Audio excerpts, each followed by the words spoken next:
तो चलिए आगे बढ़ते हैं और क्वेश्चंस देख लेते हैं।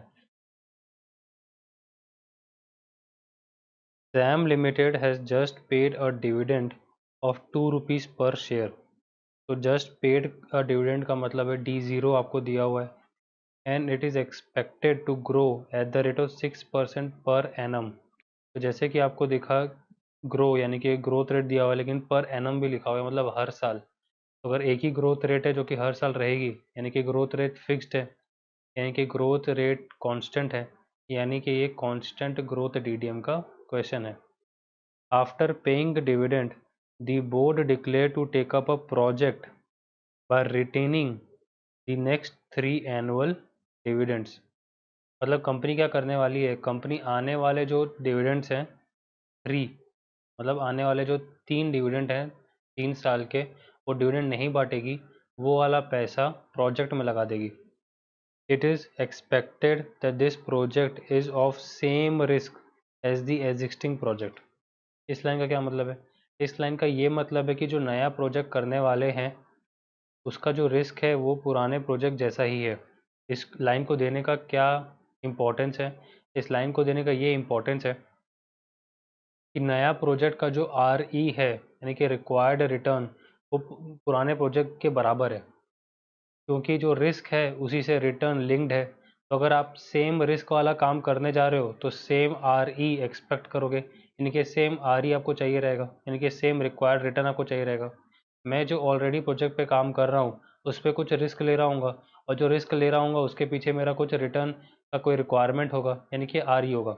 अब मैं कुछ नया प्रोजेक्ट करने जा रहा हूँ जिसका जो रिस्क है वो पुराने प्रोजेक्ट के बराबर है। तो अगर मेरा जो नया वाला प्रोजेक्ट है उसका रिस्क पुराने प्रोजेक्ट के बराबर होगा, तो मैं जो यहाँ पे रिक्वायरमेंट रिटर्न की रखूँगा वो जो पहले थी वही रखूँगा। तो कुल मिला के इस लाइन का सिर्फ इतना मतलब है कि नया प्रोजेक्ट का अगर कुछ कैश फ्लो अगर आपको यूज़ करना है, यानी कि पूल करना है या डिस्काउंट करना है, तो आप नए वाले प्रोजेक्ट में भी पुराना वाला RE यूज़ कर सकते हैं। The result of this project will start coming from the 4th year onward from now. चौथे साल से इसका रिजल्ट मिलेगा।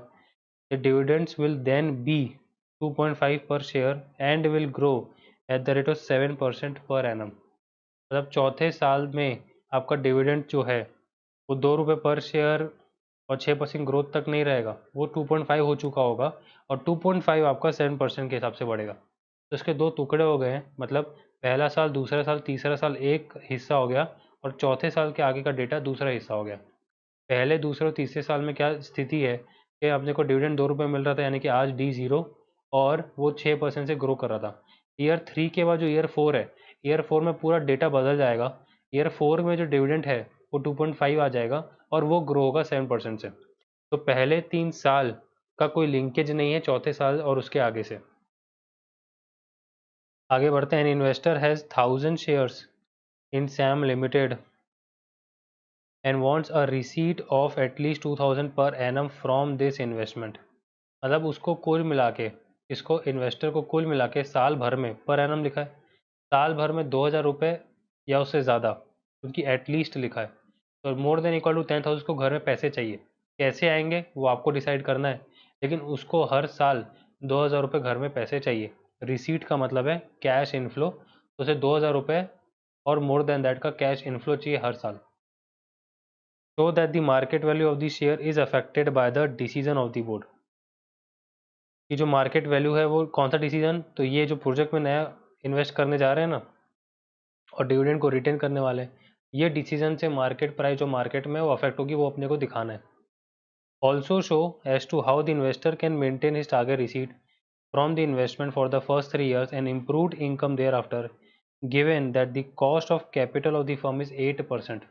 तो कॉस्ट ऑफ कैपिटल का मतलब RE होता है, मैंने पोर्टफोलियो मैनेजमेंट में बताया था कि कॉस्ट ऑफ कैपिटल का मतलब RE होता है, तो हमारा RE 8% है। तो क्वेश्चन का पहले पहला पार्ट सॉल्व करते हैं और इसको थोड़ा साइड में रखते हैं, ये 1000 शेयर्स और 2000 रिसीट को। पहला पार्ट पहले सॉल्व करते हैं, मार्केट प्राइस निकालते हैं। तो चलिए इसका आंसर देख लेते हैं। तो जैसा कि मैं कह रहा था कि हम पहले 3 साल को अलग डील करेंगे और ईयर 4 ऑनवर्ड्स को अलग डील करेंगे। तो आइए इनका डेटा देख लेते हैं।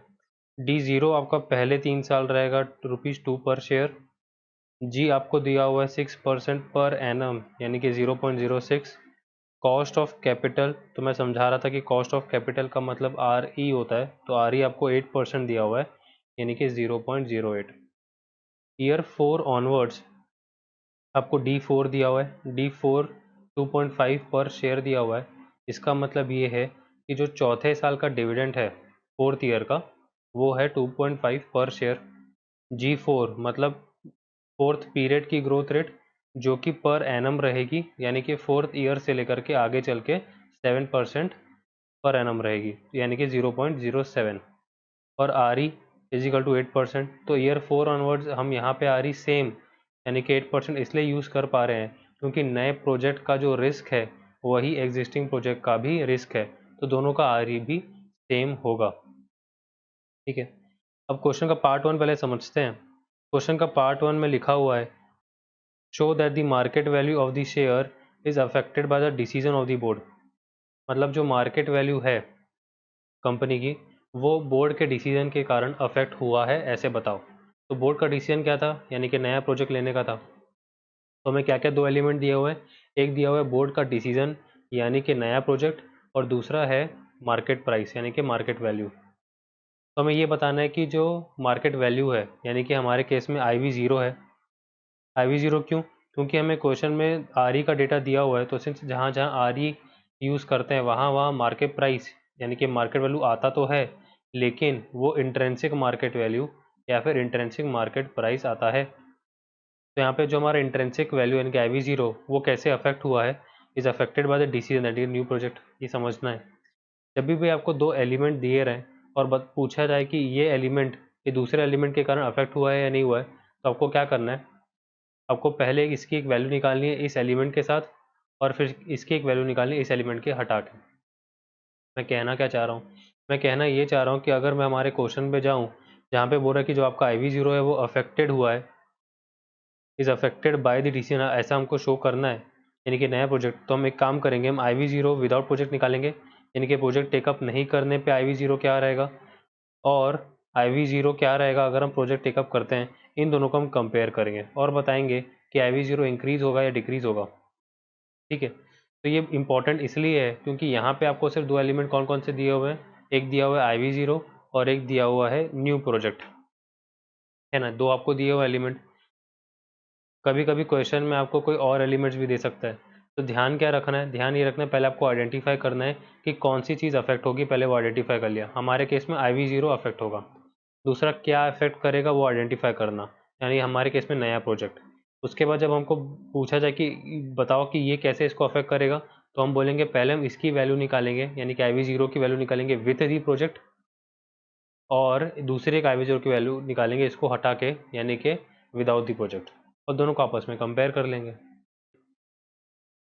ठीक है, तो आगे बढ़ते हैं। अब हम आई वी ज़ीरो पहले निकालेंगे विदाउट प्रोजेक्ट। विदाउट प्रोजेक्ट का मतलब ये है कि हम ऐसा मानेंगे कि हम कोई प्रोजेक्ट टेकअप ही नहीं कर रहे हैं, यानी कि बोर्ड ने कोई डिसीजन ही नहीं लिया, जैसा चल रहा था वैसा चलने देंगे। अगर जैसा चल रहा था वैसा चलने देते तो आपका पीरियड यानी कि ईयर किस तरह से होता, year 0, year 1, year 2 up to year N होता, और आपका D0, D1, D2, DN तक जाता। तो यहाँ पे हम आई वी ज़ीरो का फॉर्मूला यूज़ करते हैं कांस्टेंट ग्रोथ DDM का, which is D1 upon R E minus G1, यानी कि D0 इंटू वन प्लस जी अपॉन आर ई माइनस जी। तो अगर आप नोटिस करोगे तो पहले 3 साल का जो अपने को डेटा दिया हुआ है वो विदाउट प्रोजेक्ट है। तो अगर यहाँ पे आपको D0 दिया हुआ है 2 पर शेयर, G दिया हुआ है 6% यानी कि 0.06, और आर ई दिया हुआ है 0.08, तो आप आई वी ज़ीरो निकाल सकते हैं, और ये आई वी ज़ीरो विदाउट प्रोजेक्ट वाली आई वी ज़ीरो होगी। तो इसका जो आपका आंसर आएगा वो आएगा 106। तो अगर हम प्रोजेक्ट टेकअप नहीं करते हैं तो शेयर की जो आई वी ज़ीरो होगी वो 106 के बराबर होगी।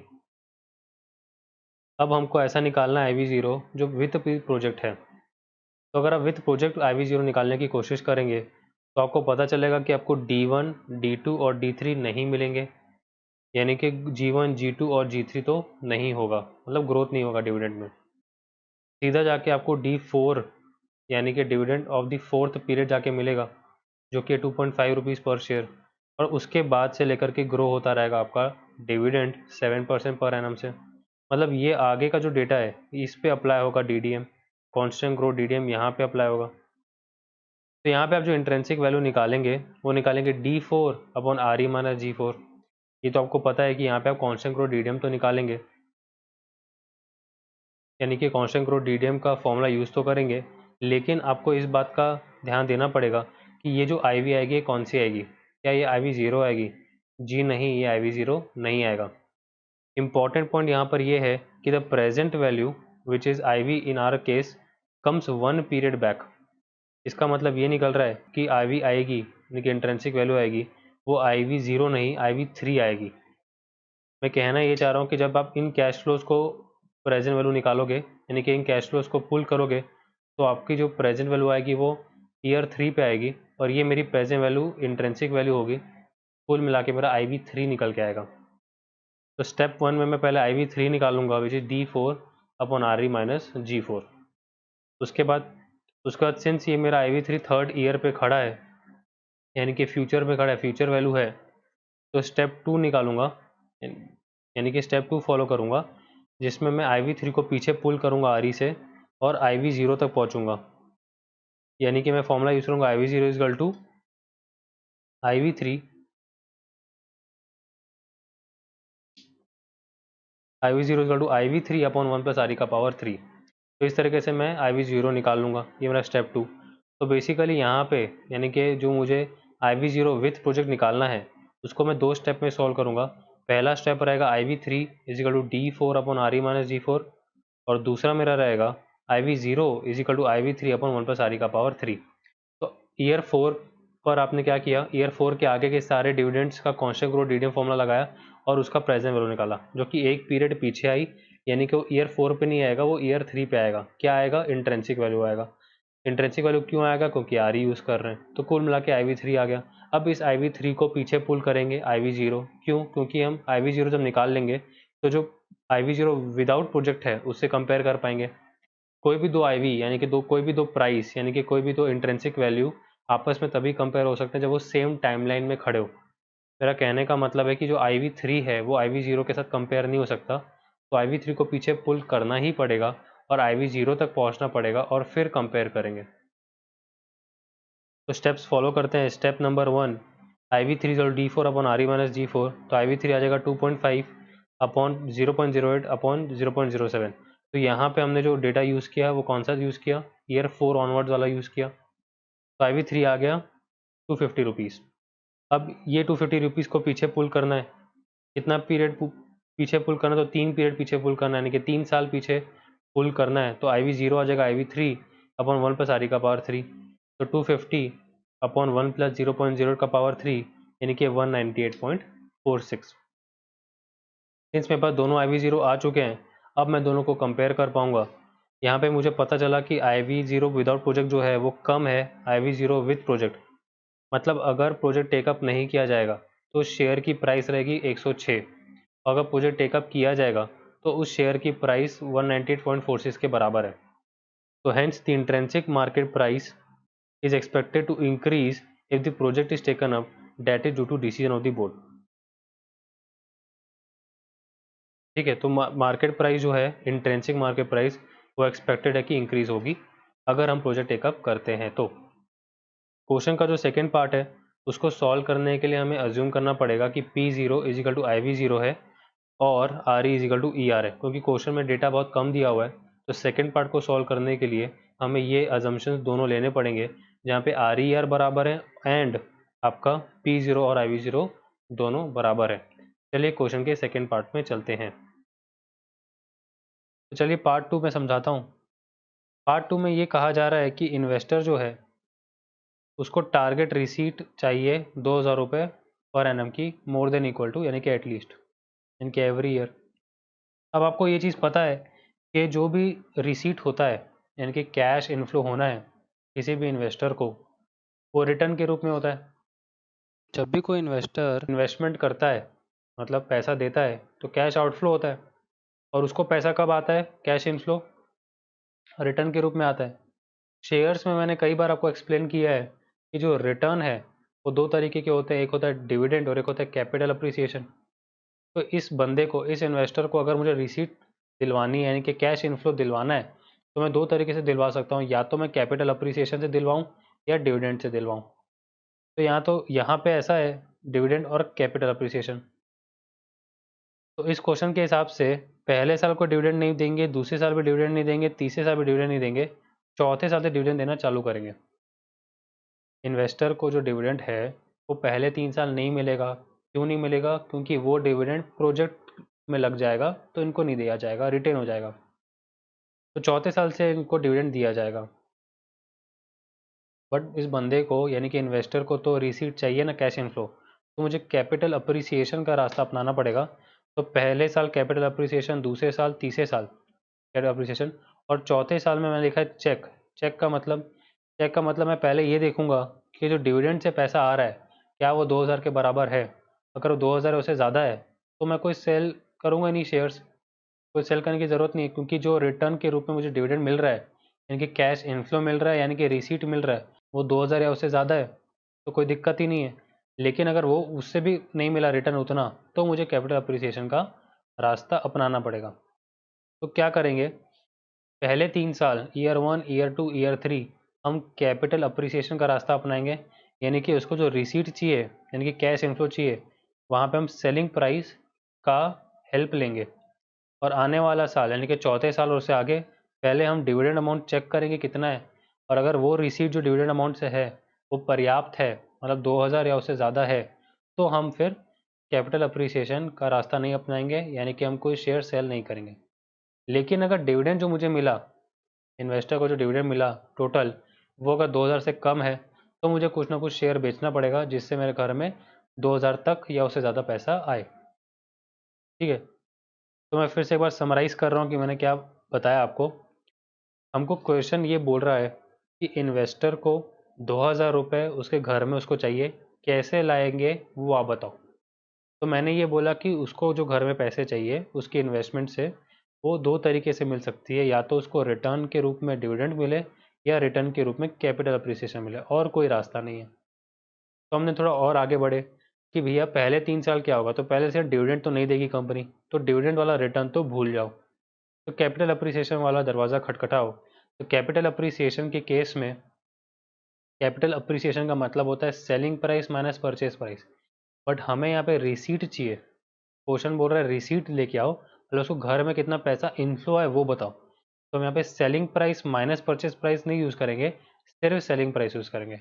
अगर क्वेश्चन में बोलता टारगेट रिटर्न उसका 2000 है, यहाँ पे अगर ये वाला वर्ड जो है रिसीट, ये रिसीट की जगह रिटर्न होता, तब वहाँ पे मैं selling price minus purchase price करता, क्योंकि मेरा जो सेलिंग प्राइस है वो मेरा रिटर्न नहीं है, मेरा selling price minus purchase price मेरा रिटर्न है, जिसे मैं कैपिटल अप्रिसिएशन बोलता हूँ।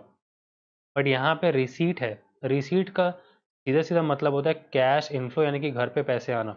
तो घर पे पैसे कैपिटल अप्रिसिएशन के थ्रू कैसे आते हैं, सेलिंग प्राइस से आते हैं।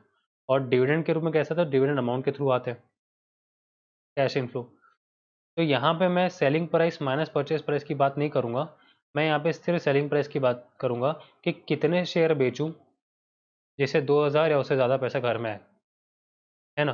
कितने शेयर बेचूँ पहले 3 साल, जिससे मेरे को घर में 2000 रुपये या उससे ज़्यादा पैसा आए, वो मैं करूँगा। फिर चौथे साल में से डिविडेंड भी मिलेगा, तो पहले डिविडेंड से पैसा देख लूँगा। अगर डिविडेंड से जो पैसा घर पे आ रहा है वो 2000 या उससे ज़्यादा है, तो कोई दिक्कत की बात नहीं है, तब तो कोई बेचने की ज़रूरत नहीं है शेयर्स, तब तो कैपिटल अप्रिसिएशन के पास जाना नहीं है। लेकिन अगर जो डिविडेंड के रूप में पैसा घर पे आ रहा है वो ही कम है 2000 रुपये से, तो फिर मुझे कैपिटल अप्रिसिएशन को भी खटखटाना पड़ेगा दरवाज़ा, और वहाँ से थोड़ा सा मुझे सेलिंग प्राइस लाना पड़ेगा, यहाँ से डिविडेंड लाना पड़ेगा, फिर जोड़ के देखूंगा कि 2000 या उससे ज़्यादा है कि नहीं। अब मैं फिगर्स में जा रहा हूँ, फिगर से और अच्छे से समझाता हूँ। तो यहाँ पे हमारा कैसा होगा, पहले 3 साल का कैलकुलेशन अलग होगा। पहले 3 साल हम कैपिटल अप्रिसिएशन यूज़ करेंगे। तो पहले 3 साल आप क्या करोगे, आपके पास जो P3 है वही मैं IV3 एज्यूम किया हूँ कि जो मेरा IV3 है वही मेरा P3, यानी कि जो मार्केट की प्राइस है वो दोनों बराबर है, मतलब IV3 और P3 बराबर है, तो मार्केट में जो प्राइस चल रही है वही उसकी प्राइस होनी भी चाहिए, 250 है। अब मैं P2 यानी कि IV2 भी निकाल लूँगा, और P1 यानी कि IV1 भी निकाल लूँगा, मतलब 1 साल पहले की मार्केट प्राइस और उसके 1 साल पहले की मार्केट प्राइस। तो क्या फॉर्मूला यूज़ करूँगा, तो फॉर्मूला यूज़ करूँगा P2 equal to P3/1 + RE का पावर 1, मतलब मैं इसको एक पीरियड पीछे पुल करूँगा तो P2 इजिकल टू 250/1 + 0.08, तो P2 आ जाएगा 231.48, तो ये आपका 231.48 आ गया। कि ये जो है P2 ये है सेकेंड ईयर की सेलिंग प्राइस, मतलब शेयर की प्राइस दूसरे साल के अंत में 231.48 रहेगी, ये मैं अज्यूम कर रहा हूँ। ठीक है, वो उसकी IV है लेकिन मैं उसको PV मान रहा हूँ। सेम गोज फॉर P1, तो P1 निकालूंगा P3/1 + RE का पावर 2, तो P1 आ जाएगा मेरा 250/1 + 0.08 का पावर 2, यानी कि 214.33, तो ये रहा मेरा 214.33। इन डेटा का क्या मतलब है, तो इन डेटा का ये मतलब है कि ईयर 1 पे मेरी सेलिंग प्राइस आएगी 214.33, दूसरे साल के अंत में मेरी सेलिंग प्राइस रहेगी 231.48, और तीसरे साल के अंत में मेरी सेलिंग प्राइस रहेगी 250 उस शेयर की। तो ये सेलिंग प्राइसेस आ गए। तो P1, P2 and P3 are selling prices, मतलब P and IV are same. Now investor is holding 1000 shares, investor के पास 1000 शेयर्स हैं। ठीक है, अब क्या करेंगे, टेबल बनाएंगे, year, selling price, number of share sold, actual receipt और टारगेट रिसीट। पहला वाला देखते हैं कि पहले साल के अंत में आपकी शेयर की प्राइस होगी 214.33 और आपको 2000 की टारगेट रिसीट चाहिए। एग्जांपल लेता हूँ, मेरी तो 2000 की टारगेट रिसीट है जो मुझे चाहिए घर पे, और एक शेयर बेच के मुझे घर में पैसा आएगा 214.33, तो मैं कितने शेयर ऐसे बेचूँ कि मेरे पास 2000 तक के पैसे आ जाए। तो आंसर अराउंड ऐसा आएगा, 9.3 शेयर के अराउंड आएगा। तो शेयर सिंस मैं डेसिमल में नहीं बेच सकता तो मैं इसको राउंड ऑफ करूंगा। ध्यान ये रखूंगा कि मैं इसको अपर राउंड ऑफ करूं, क्योंकि मुझे बोला गया 2000 है, उससे ज़्यादा भी चलेगा, तो अपर राउंड ऑफ करूंगा तो मेरा आंसर आएगा 10। तो अगर मैं 10 शेयर बेचता हूं 214.33 के रेट से, तो मुझे मिलेगा 2143.30, जो कि 2000 से ज़्यादा है और मेरे को रिसीट भी होगा। सेकेंड केस वैसा ही है कि अगर मैं सेलिंग प्राइस है 231.48 और 9 शेयर्स बेचूं तो मेरे को घर में आएगा 2083.32, जो कि 2000 से ज़्यादा है। फिर तीसरे साल में 250 शेयर की प्राइस हो जाएगी, अगर मैं 8 शेयर बेचता हूँ तो मुझे 2000 रुपये मिलेंगे, जो कि 2000 है उसके बराबर है। तो इस तरीके से मैं इंश्योर करूँगा कि इन्वेस्टर जो है उसके घर पे 2000 उससे ज़्यादा है पर एनम। ये मैं ट्रायल एंड एरर मेथड से निकालूंगा, यानी कि जो मैंने टारगेट रिसीट है उसको सेलिंग प्राइस से डिवाइड करूंगा और जो आंसर आएगा उसको अपर राउंड ऑफ करूंगा। अपर राउंड ऑफ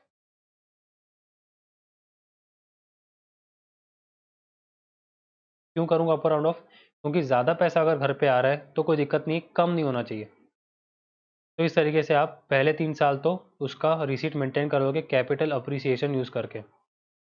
ईयर 4 ऑनवर्ड्स क्या होगा, तो ईयर 4 ऑनवर्ड्स इन्वेस्टर के पास होल्डिंग कितनी बचेगी, तो 1000 में से 10 शेयर उसने पहले साल बेच दिए, 9 शेयर दूसरे साल बेच दिए और 8 शेयर तीसरे साल बेच दिए। कुल मिला के उसके हाथ में 973 शेयर्स रहेंगे ईयर 4 के स्टार्टिंग में। ईयर 4 के अंत में उसको 2.5 पर शेयर डिविडेंड मिलेगा, तो एक्चुअल रिसीट उसकी टोटल डिविडेंड रहेगी, यानी कि ₹2.5 पर शेयर उसको मिलेगा 973 शेयर्स के ऊपर में, यानी कि 2432.5 उसको मिलेगा। अब सिंस 2432.5 टारगेट रिसीट जो हमको थी, यानी कि मोर देन इक्वल 2000, उसको मैच करता है, तो उसको कोई भी शेयर बेचने की ज़रूरत नहीं है, उसकी डिविडेंड ही उसके टारगेट रिसीट तक उसको पहुंचा देगी, इसलिए उसको कोई शेयर बेचने की ज़रूरत नहीं है। And therefore dividend is going to grow. Question में दिया हुआ था कि डिविडेंड जो है वो ग्रो होगा 7% पर एनम से, तो ₹2.5 पे उसका जो रिसीट है वो सिंस 2432.5 है, यानी कि टारगेट रिसीट उसकी मैच हो रही है। अगर और डिविडेंड ग्रो होता गया, यानी कि 2.5 + 7%, फिर जो आएगा उसका 7%, तो कुल मिला के उसकी जो टारगेट रिसीट है वो 2000 से नीचे कभी जाएगी ही नहीं। तो सिंस 2000 के नीचे कभी जाएगी नहीं, तो उसका टारगेट रिसीट जो है वो मेंटेन रहेगा in the future through dividend. तो इस तरीके से ये वाला क्वेश्चन सॉल्व होता है। ठीक है, चलिए आगे बढ़ते हैं। अब हम डिस्कस करेंगे इन्फानाइट पीरियड डीडीएम का तीसरा type, which is multiple growth DDM. Multiple growth DDM is also known as table plus formula. मतलब इसमें टेबल बनाया जाएगा, फिर कुछ आंसर निकालेंगे, फिर फॉर्मूला का यूज़ करके कुछ आंसर निकालेंगे, फिर जो दोनों आंसर उसको जोड़ेंगे तो आपके पास P0 या फिर IV0 what ever the case में भी आ जाएगा। इसे टू स्टेज डीडीएम भी बोलते हैं। टू स्टेज डीडीएम का मतलब है कि पहले स्टेज में एक आंसर आएगा, फिर दूसरे स्टेज में दूसरा आंसर आएगा, फिर जोड़ देंगे। मल्टीपल ग्रोथ डीडीएम ऐसे काम करता है कि जहाँ पे आपका जो ग्रोथ रेट है वो कांस्टेंट नहीं है कुछ टाइम के लिए, और फिर वो कांस्टेंट हो जाता है। तो वैसे क्वेश्चन कैसे सॉल्व हो, वहाँ पे एग्जांपल लेते हैं कि आपका पीरियड है 0, 1, 2, 3, 4, ठीक है। उसके बाद 5 और अप टू n। आपका जो ग्रोथ रेट है जी परसेंटेज वो है x, और x मतलब पहले 2 सालों के लिए x परसेंटेज है, मान के चलो 4%। बाकी 2 सालों के लिए जैसे y है, मान के चलो 5%, तो 5%। और आने वाला 1 साल है, और फिफ्थ पीरियड को z है, मान के चलो 7%, जो कि कांस्टेंट है। तो इसका मतलब ये हुआ कि पहले 2 साल ग्रोथ रेट 4% है, आने वाले 2 साल 5% है, और उसके बाद 7% है जो कि कांस्टेंट रहेगा। तो इसमें जो ये पहला मैंने मार्क किया हुआ है D1, D2, D3, D4, ये टेबल के थ्रू सॉल्व होगा, और जो D5 है वो कॉन्स्टेंटली ग्रो होगा, जो कि फॉर्मूला के थ्रू सॉल्व होगा। सिंस यहाँ पे जो ग्रोथ रेट है Z वो कांस्टेंट है, तो यहाँ पे हम कांस्टेंट ग्रोथ डीडीएम की हेल्प लेंगे और वहाँ पे प्राइस निकालेंगे। तो चलिए पहले डिस्कस करते हैं कि टेबल कैसे बनेगा। तो टेबल कुछ इस तरीके से बनेगा कि पीरियड ले लोगे आप 1, 2, 3, 4, यहाँ पे ग्रोथ रेट डिफरेंट डिफरेंट है। तो पहले 2 साल x है, बाकी 2 साल y है। डिविडेंड पर शेयर तो D1, D2, D3, D4 निकाल लोगे। फिर प्रेजेंट वैल्यू निकालोगे @ER। मैं यहाँ पे P0, P3 ये सब यूज़ करने वाला हूँ, इसलिए यहाँ पे मैंने ER लिखा है। आप यहाँ पे RE भी ले सकते हैं। फ़र्क इतना पड़ेगा, अगर आपने यहाँ पे RE लिया तो आपके आंसर IV यानी कि इंट्रेंसिक वैल्यू वगैरह आएंगे। मैं यहाँ पे ER लेके चल रहा हूँ क्योंकि मेरे को प्राइस वगैरह निकालना है, P वगैरह। तो प्रेजेंट वैल्यू @ER आप यूज़ करोगे तो सबकी प्रेजेंट वैल्यू आ जाएगी सारे डिविडेंड की। अगर सबका समेशन कर लोगे तो टेबल आंसर आ जाएगा, यानी कि पार्ट 1। तो आपका जो स्टेज 1 है उसका आंसर आ चुका है। अब क्या होगा, अब पीरियड 5 अगर आप देखोगे, which is this one period 5, यहाँ का डिविडेंड जो है वो कॉन्स्टेंटली ग्रो करेगा। तो यहाँ पे मैं कांस्टेंट ग्रोथ डीडीएम का अगर फॉर्मूला लगाता हूँ तो मेरा आंसर एक पीरियड पीछे आएगा, यानी कि P4 आएगा। आएगा ना P4। देखो सबसे पहले आप D5 निकालोगे। D5 यानी कि D4 इंटू 1 + Z, यानी कि dividend of the fourth period में Z का जो ग्रोथ रेट है वो डाल दोगे तो D4 इंटू 1 + Z आपका D5 आ जाएगा। अब आपको P4 निकालना है, तो P4 equal to D5 upon ER minus Z। तो कांस्टेंट ग्रोथ डीडीएम वगैरह यूज़ करोगे तो P4 आ जाएगा। तो सिंस P4 यहाँ पे है और जो मेरा टेबल का आंसर यहाँ 0 पीरियड पे है, मुझे P4 को पीछे पुल करना पड़ेगा। तो P4 को मैं पीछे पुल करूँगा तो प्रेजेंट वैल्यू ऑफ P4 निकालूंगा।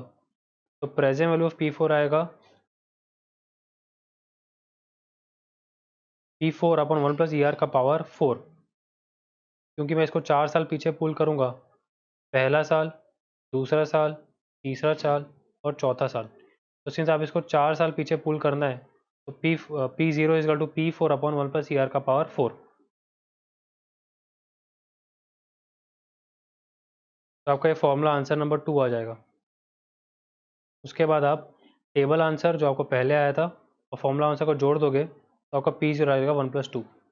तो मल्टीपल ग्रोथ डीडीएम में बेसिकली क्या करते हैं कि जितने पीरियड तक ग्रोथ जो है वो स्टेबल नहीं है, यानी कि सेम नहीं है, कांस्टेंट नहीं है, यानी कि फिक्स नहीं है, उसको टेबल के थ्रू एक टुकड़ा निकालते हैं P0 का, और जो बाकी आगे स्टेबल है यानी कि कांस्टेंट है उसको कांस्टेंट ग्रोथ डीडीएम की तरफ पुल करते हैं मतलब कांस्टेंट ग्रोथ डीडीएम का फॉर्मूला लगा के प्राइस निकालते हैं।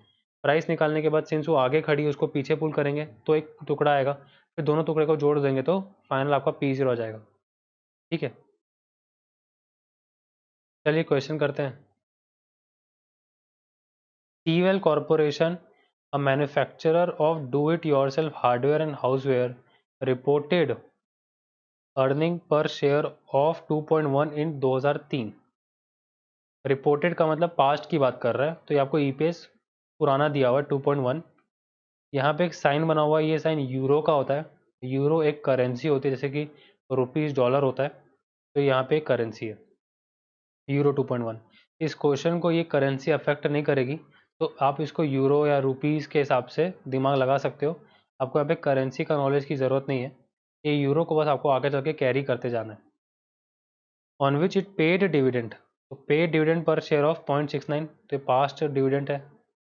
Earning are expected to grow at 15% a year from 2004 to 2008, तो 2004 से लेकर के 2008 तक 15% अर्निंग ग्रो होगा। During this period the dividend pay out ratio is expected to remain unchanged, तो डीपीआर सेम रहेगा।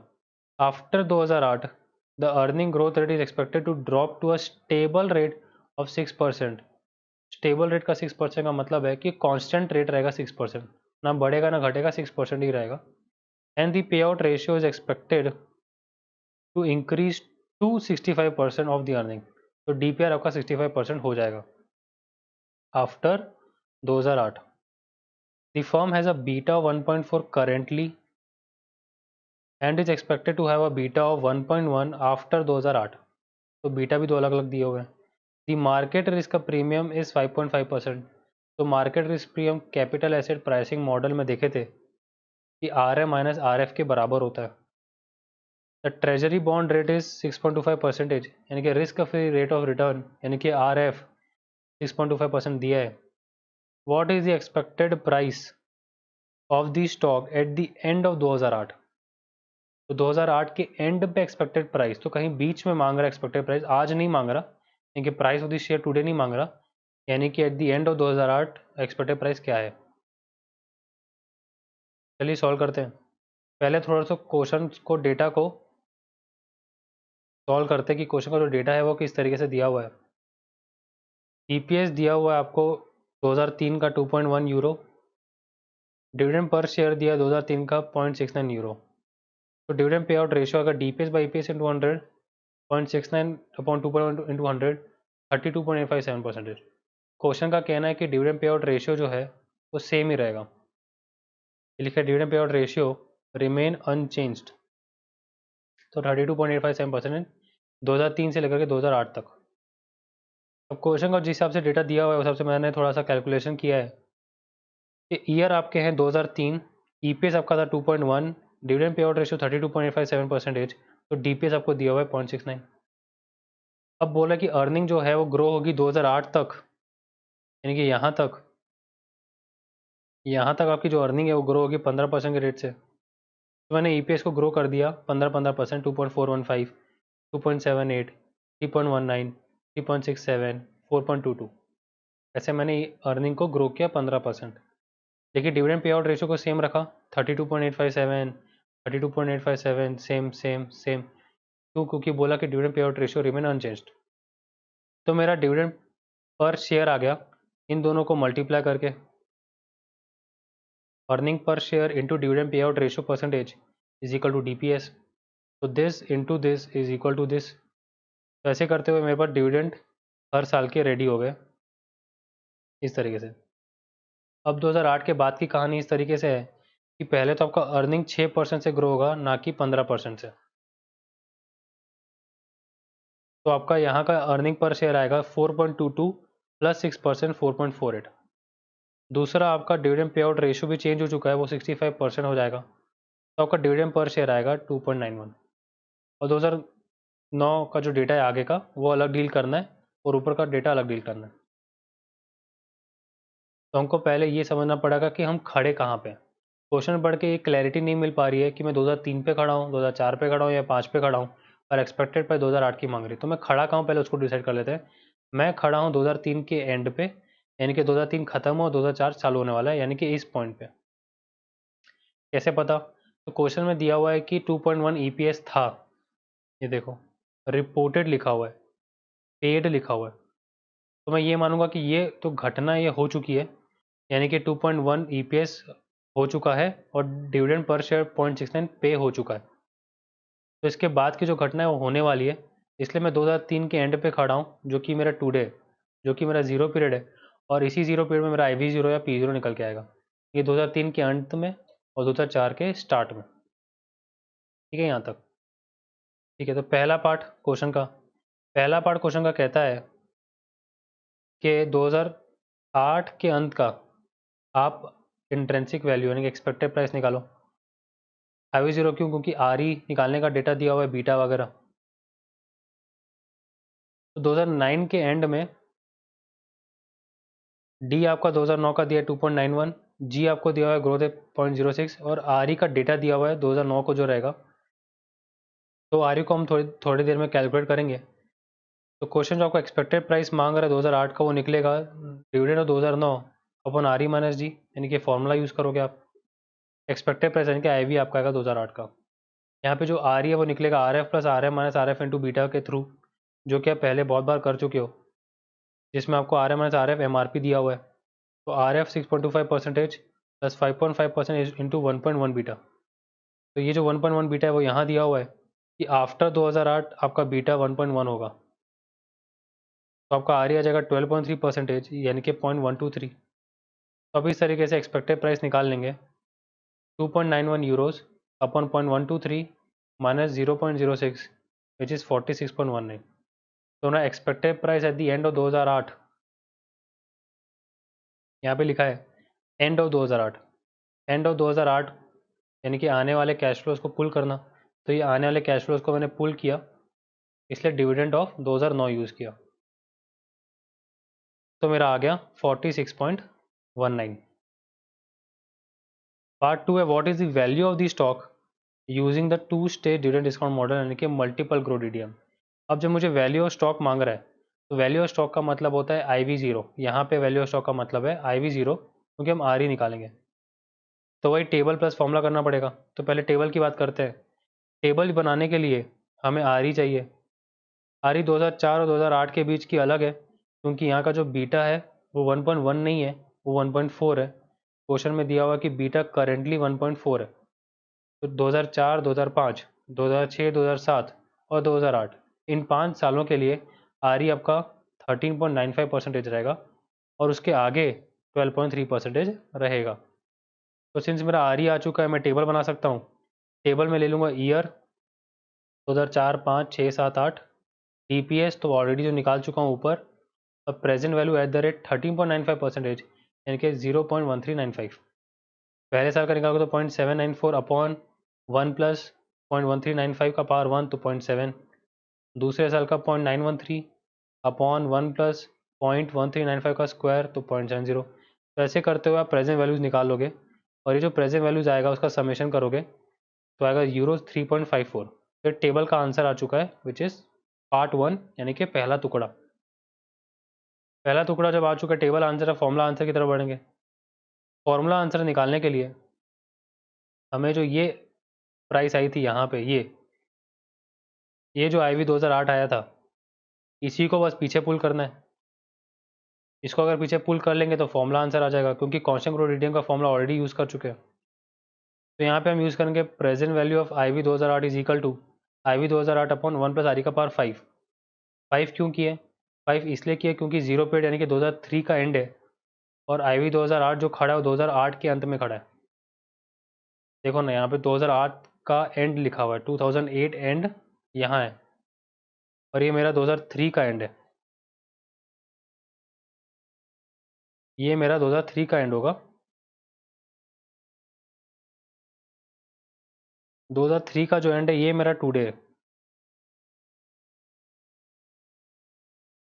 ये देखो 2003 का एंड मेरा प्रेजेंट यानी कि टुडे। तो यहाँ पे जब मैं इसका प्राइस निकाल लूँगा तो मेरा आ जाएगा फॉर्मूला आंसर। तो इसलिए यहाँ पे पावर 5 लेंगे तो 2004 का एंड, 2005 का एंड, 2006 का एंड, 2007 का एंड और 2008 का एंड, 5 साल हो गए। तो 1 प्लस आर ई का पावर 5 तो 46.19 अपॉन 1 प्लस 0.1395 का पावर 5 24.04 यूरोज। ये फॉर्मूला आंसर है पार्ट 2। तो आपका आई वी जीरो आ जाएगा विच इज़ आई वी 2003 के एंड में 1 प्लस 2 3.54 प्लस 24.04 27.58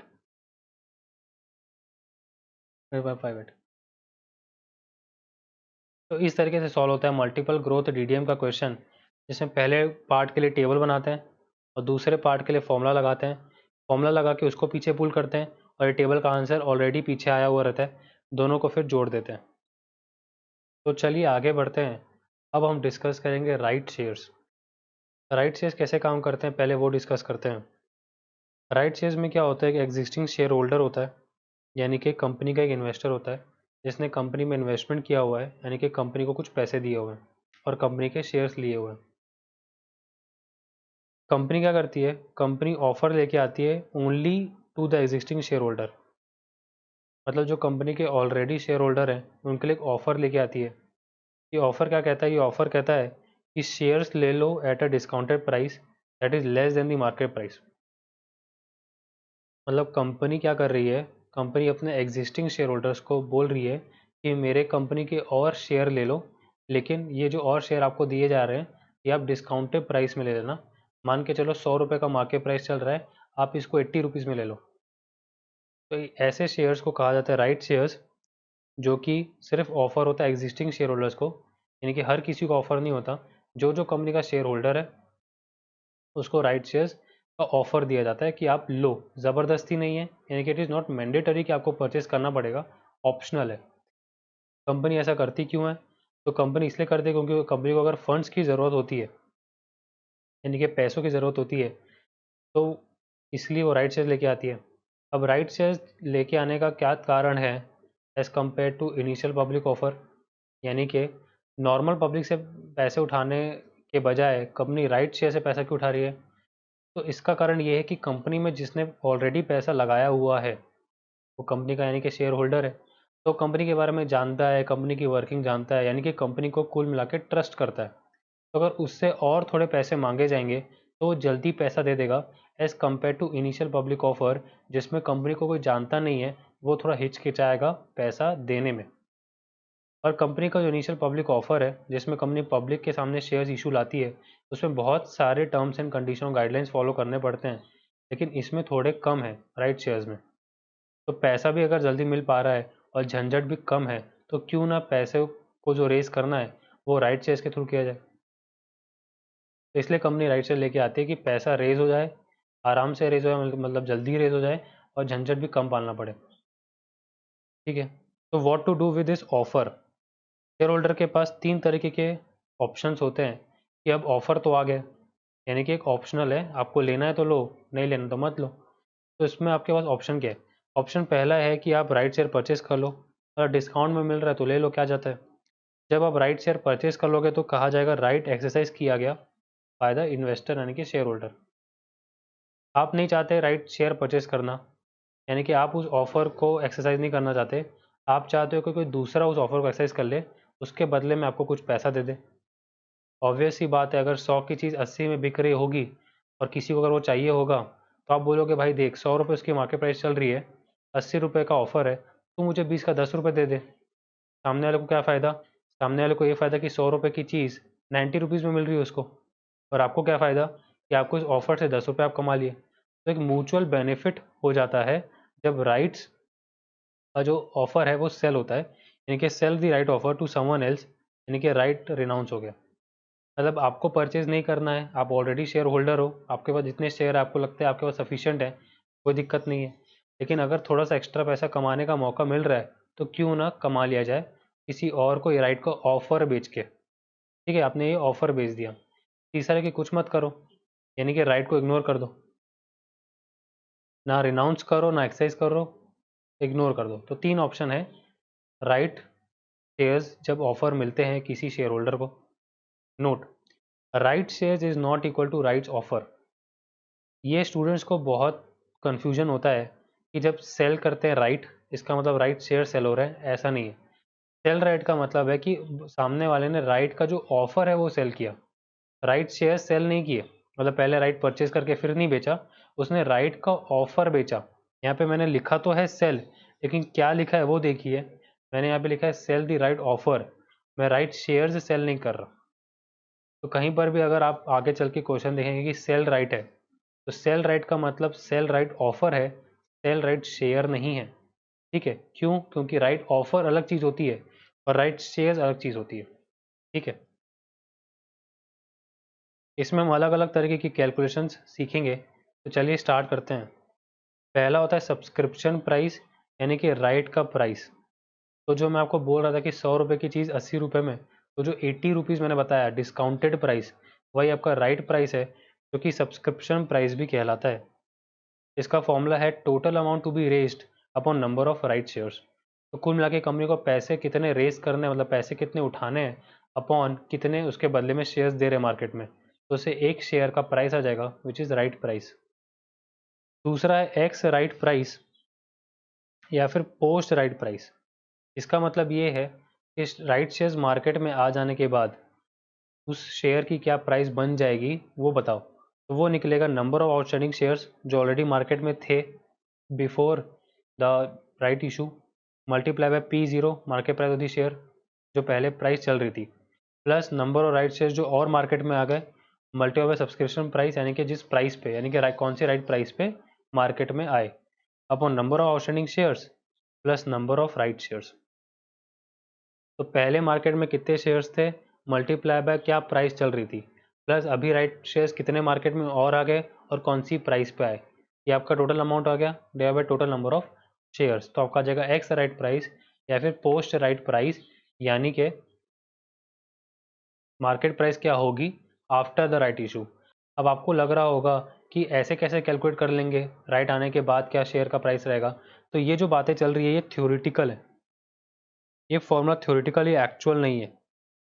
तो प्लीज़ ऐसा मन मान लेना कि जो प्राइस होने वाली है वो एग्जैक्टली यही होगी। किसी को नहीं पता कल शेयर की प्राइस क्या रहेगी राइट इशू आने के बाद, बट ये हमारे एक थ्योरेटिकल कैलकुलेशन है कि क्या हो सकती है। तो ये आपका जो पोस्ट राइट प्राइस है थ्योरेटिकल है, ये फॉर्मूला जो है। अगला आ रहा है वैल्यू ऑफ राइट, मतलब उस राइट का वैल्यू कितना है। मतलब अगर आपको किसी को वो चीज़ रिनाउंस करनी है, मतलब वो जो ऑफर है, राइट का ऑफर, उसको किसी को देना है, तो क्या भाव पे देना चाहिए, तो वो है ex right price minus subscription price. आप जो चाहो दे सकते हो, लेकिन फिर भी उस राइट की वैल्यू रहेगी कितनी, उस राइट की वैल्यू रहेगी x right price minus subscription price, यानी कि 2 - 1, मतलब जो आपने सेकंड में कैलकुलेशन किया minus first calculation value of right. और अगर आपको ये वैल्यू ऑफ राइट पर शेयर निकालना है, मतलब एक शेयर के पीछे वैल्यू ऑफ राइट, तो जो आपने थर्ड में निकाला यानी कि x right price minus subscription price, यानी कि थर्ड में जो निकाला, मल्टीप्लाई बाय राइट इशू का रेशियो। राइट इशू का रेशियो का मतलब है कि अगर कंपनी ने राइट इशू का रेशियो रखा है 1:3, इसका मतलब ये है कि अगर आपके पास 3 शेयर्स हैं तो आपको एक शेयर का ऑफर मिलेगा।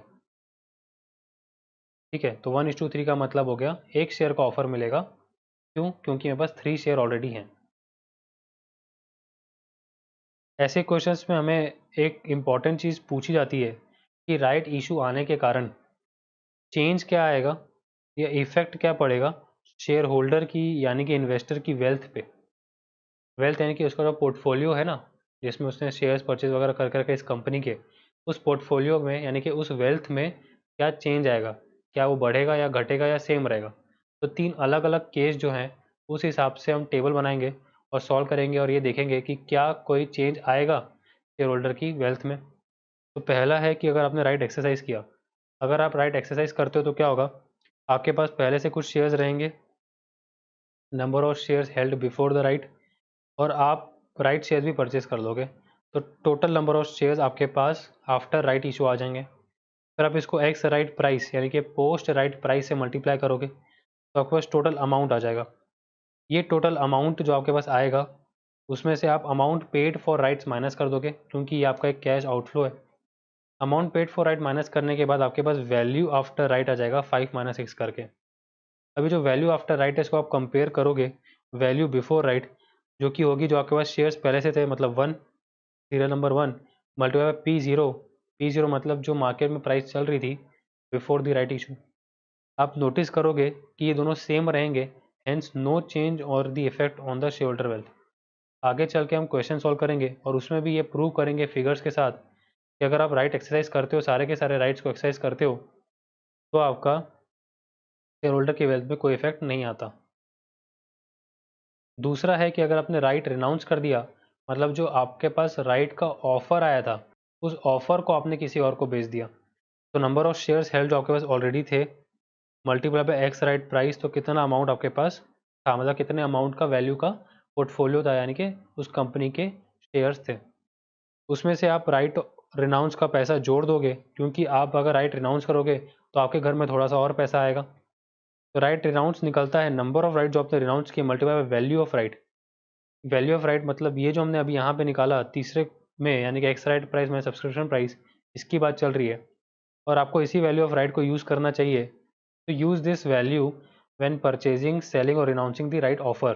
तो राइट ऑफर अगर आप किसी से ले रहे हो या राइट ऑफर किसी को बेच रहे हो, यानी कि रिनाउंस कर रहे हो, तब आपको ये वाला वैल्यू ऑफ राइट लेना चाहिए। इन्वेस्टर टू इन्वेस्टर की बात चल रही है, मतलब राइट ऑफर दो इन्वेस्टर के बीच में होता है।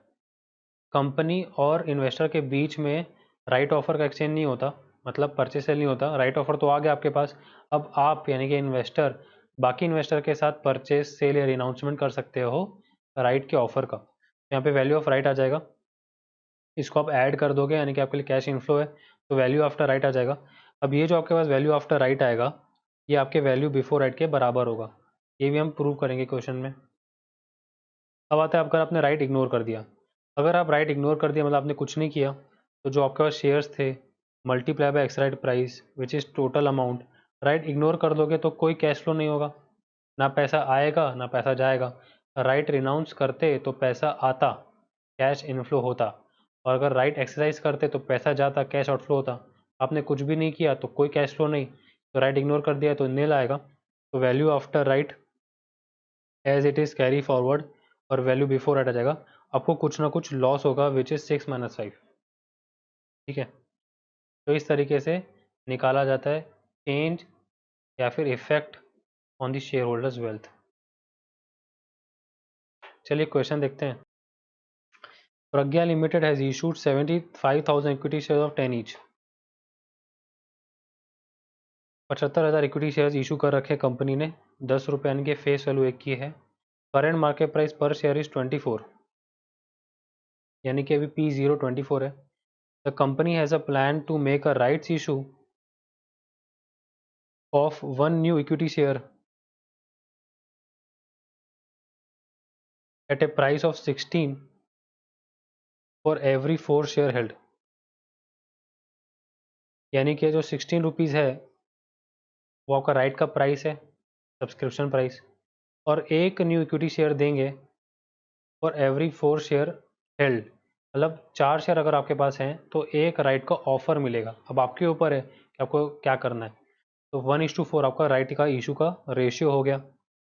You are required to calculate the theoretical post right price per share, post right price per share. ठीक है, सॉल्व करते हैं। सबसे पहले गिवन लिखेंगे 75,000 शेयर्स हैं, फेस वैल्यू 10 रुपये है, P0 यानी कि बिफोर राइट इशू का जो प्राइस है, this is before right. 24 right issue का रेशियो है 1:4, यानी कि 1 right share for every 4 share held.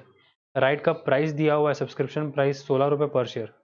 तो नंबर ऑफ राइट शेयर्स कैसे आएंगे, 75,000 शेयर्स इशू कर रखे हैं इंटू 1/4, तो 18,750 राइट के शेयर्स ऑफर किए गए। पहला मांगा जा रहा है पोस्ट राइट प्राइस निकाल के दो। तो पोस्ट राइट प्राइस का मतलब होता है एक्स राइट प्राइस, जिसका फॉर्मूला है जो ऑलरेडी शेयर्स आउटस्टैंडिंग है into P0 plus number of right shares into right price upon number of outstanding shares plus number of right shares. Solve करोगे 75,000 into 24 plus 18,750 into 16 upon 75,000 plus 1870, यानी कि post right price आएगा 22.40। पहला आ गया 22.4। Calculate theoretical value of the right alone. तो value of the right alone कैसे आता है, value of the right alone आता है ex right price minus subscription price, 22.4 minus 16 यानी कि 6.4। ये आ गया 6.4। Show the effect of the right issue on the wealth of a shareholder who has 1000 shares assuming he sells the entire right. तो यहाँ पे सेल द एंटायर राइट का मतलब है कि उसने सेल किया है राइट का ऑफर, राइट शेयर्स नहीं, तो राइट रिनाउंस का केस है। चौथा भी पढ़ लेते हैं। Show the effect if the same share holder does not take any action and ignore the issue. तो इग्नोर वाला पार्ट पूछ रहा है। सेल द राइट का मतलब sell the right offer, right renounce. तो इस तरह टेबल बनाएंगे। नंबर ऑफ शेयर्स हेल्ड तो 1000 शेयर्स, एक्स राइट प्राइस तो 22.4, तो टोटल अमाउंट आपके पास है 22,400। राइट रिनाउंस कर दिया तो राइट शेयर्स कितने आपको ऑफर किए गए थे, तो 1000 शेयर्स के पीछे आपको 1:4 यानी कि 250 शेयर दिए गए थे, मतलब ऑफर किए गए थे। वैल्यू ऑफ राइट एक की है 6.4, तो 250 शेयर्स इंटू 6.4 1600 रुपये, तो 1600 रुपये आप एक्स्ट्रा कमा लोगे, कैश इनफ्लो होगा। तो वैल्यू यानी कि वेल्थ आफ्टर राइट आएगा 3+4 यानी कि 24,000, और वैल्यू या फिर वेल्थ बिफोर राइट आपका कितना था, 1000 शेयर्स थे और 24 पर शेयर उसकी P0 चल रही थी यानी कि प्राइस चल रहा था। तो जैसे 24,000 तो no change in the share holder wealth. तो हमने थ्योरेटिकली प्रूव कर दिया कि राइट अगर आप रिनाउंस करते हैं, अगर आप पूरे का पूरा राइट रिनाउंस कर देते हैं, तो आपका जो शेयर होल्डर का वेल्थ है वो चेंज नहीं होगा। ठीक है, दूसरा केस देखते हैं। दूसरा केस है अगर आप इग्नोर कर देते हैं राइट्स को, कुछ नहीं करते हैं, तो नंबर ऑफ शेयर्स 1000 शेयर्स हैं, 22.4 एक की प्राइस हो गई है, मतलब x right price post right price 22,400 आपका टोटल अमाउंट है। राइट इग्नोर कर दिया तो कोई कैश फ्लो नहीं, नील रहेगा। तो वैल्यू आफ्टर राइट 22,400 और वैल्यू बिफोर है 24,000, लॉस हो गया 1600 रुपये का। मतलब कुल मिला के आप जो 1600 रुपये ये कमा सकते थे थ्योरेटिकली, वो आप नहीं कमा पाए, तो आपको 1600 रुपये का लॉस हो गया। तो क्वेश्चन के दोनों पार्ट सॉल्व हो गए। पहले पार्ट में ये आएगा कि आपका जो शेयर होल्डर का वेल्थ है वो चेंज नहीं होगा, और दूसरे में आपको 1600 रुपये का थ्योरेटिकली लॉस होगा। एक्स्ट्रा मैं आपको एक सॉल्व करके दे रहा हूँ इस क्वेश्चन में। इस क्वेश्चन ने मांगा नहीं है, बट सिंस हम राइट शेयर का कंसेप्ट पढ़ रहे हैं, तो इसी क्वेश्चन के डेटा को यूज़ करके मैं राइट एक्सरसाइज भी समझा देता हूँ। तो मैं एक्स्ट्रा सॉल्व कर रहा हूँ। एग्जाम में आपको एक्स्ट्रा सॉल्व नहीं करना है, बस आपको यहाँ पे इस डेटा को समझना है। तो राइट एक्सरसाइज अगर आप करोगे तो नंबर ऑफ शेयर आपके 1000 शेयर्स थे। अगर आप सारे के सारे राइट शेयर्स को परचेज कर लेते हो तो 250 शेयर आप परचेज कर लोगे, तो टोटल आपके पास शेयर हो जाएंगे 1250। एक्स राइट प्राइस चल रही थी 22.4, तो टोटल अमाउंट आपके पास पोर्टफोलियो का जो है वो आ जाएगा 28,000। बट इस 28,000 में आपने कुछ पैसा राइट शेयर्स के पीछे दिया होगा, तो कितना दिया है, तो मैंने amount paid for the rights है, amount paid for the right shares है 250 शेयर्स मल्टीप्लाई बाय 16 रुपये एक शेयर का, विच इज़ 4,000 रुपये। तो 28,000 रुपये में से 4,000 रुपये मेरे को राइट परचेज करने में लग गए। मेरी वेल्थ या मेरा वैल्यू रहेगा 24,000, और वैल्यू या वेल्थ बिफोर राइट में 24,000 था। तो theoretically there is a no change in the share holder wealth. तो इस एक्स्ट्रा पार्ट से भी मैंने ये आपको बता दिया कि अगर आप राइट एक्सरसाइज भी करते ना, तो भी कोई चेंज नहीं आता शेयर होल्डर की वेल्थ में। तो ये तीनों फॉर्मेट आप ध्यान रखेगा राइट शेयर के क्वेश्चन में, कि राइट रिनाउंस पूछेगा, राइट इग्नोर पूछेगा, या फिर राइट एक्सरसाइज पूछेगा, तो आप इस तरीके से सॉल्व कर पाएंगे। तो हमारा इस तरीके से राइट शेयर्स का कॉन्सेप्ट होता है पूरा।